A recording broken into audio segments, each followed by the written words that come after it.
Hi everyone, Paul Akers, host of the American Innovator. You know, the innovative spirit is alive and well, and everywhere I travel around the world, I bring back ideas and creativity to share with my audience to continuously improve and change the way we live.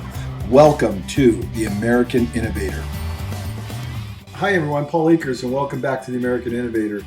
Last week, we showed you that we got caught in a storm on our European lean journey. And this week, we're going to go back to the root and the meat of the issue, and we're going to talk about what we learned on our lean journey. Now, we went to 3 different companies, one company in Belgium, a company in Germany, and then also Vibeco over in Providence, Rhode Island.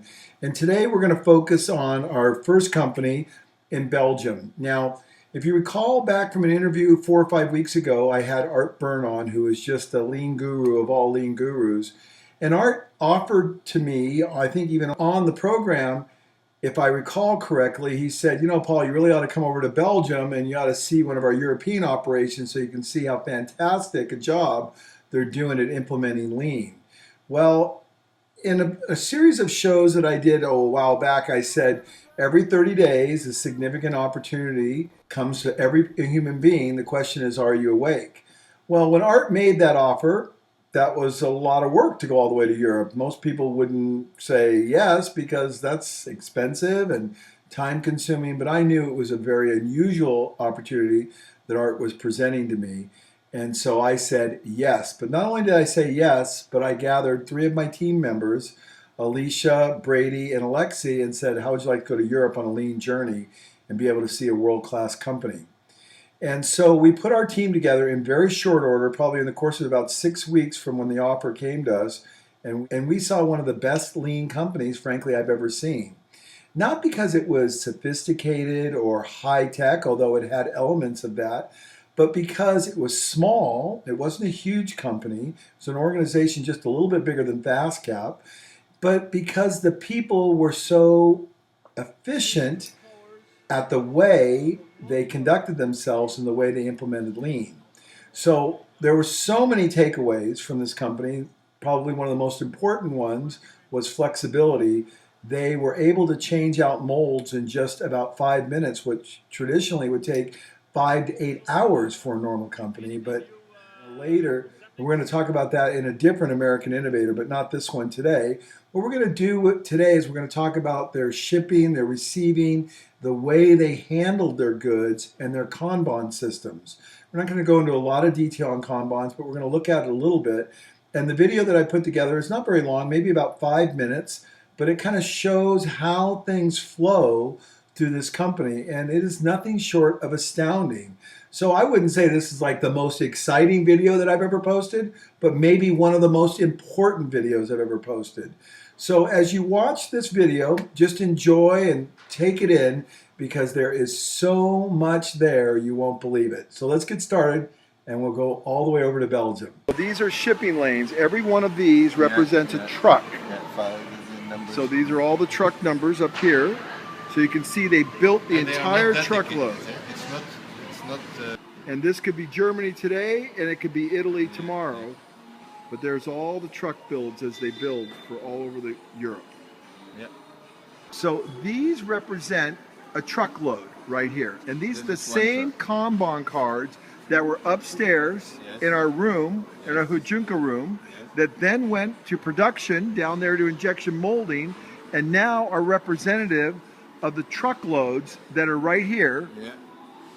Are right here. So once they get the truckload all put together, they'll review it one more time, make sure everything's here, everything's together, and the truck gets loaded.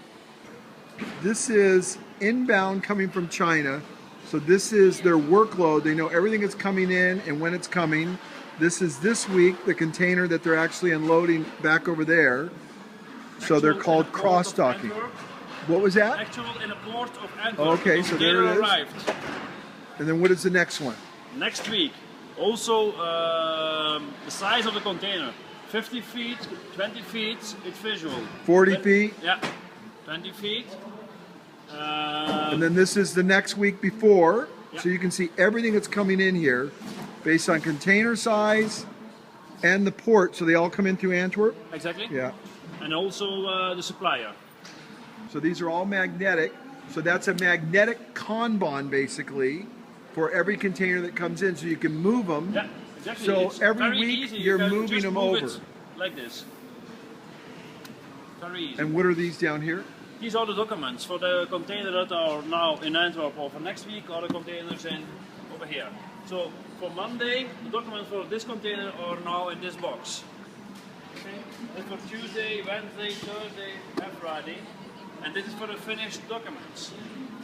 And this is for the containers that are now in the port of Antwerp. And then what are these right here? These are, and we have at this one over here, that means we have to do some sample checks in a container. When a green magnet is on, means you don't have to do any quality check on. Okay. So then, you have a reliable customer. Depending on the history, how many errors that we found on the previous container and so on. So, for an example, if we had the last time a very bad container, then we add this one, and it means 100% to check.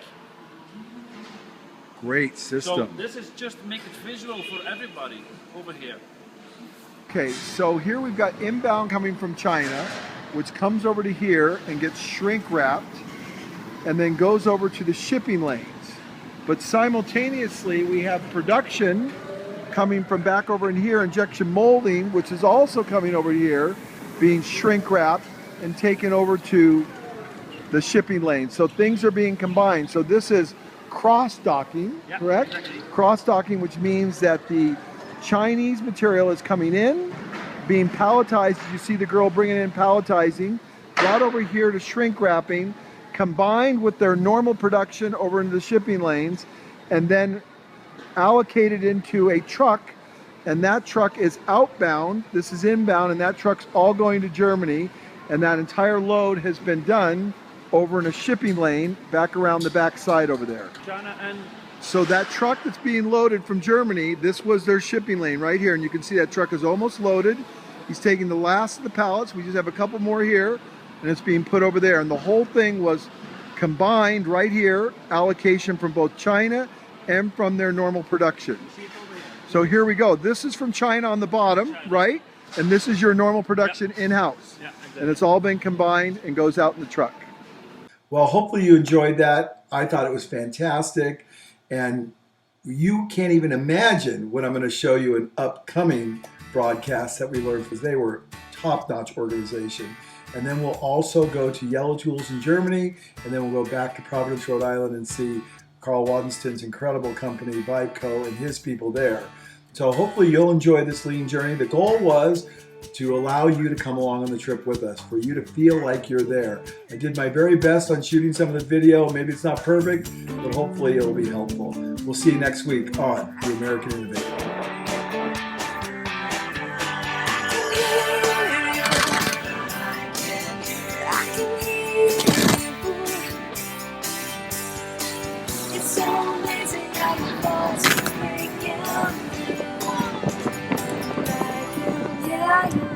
The American Innovator has been brought to you by FastCap. To hear more, just go to theamericaninnovator.com.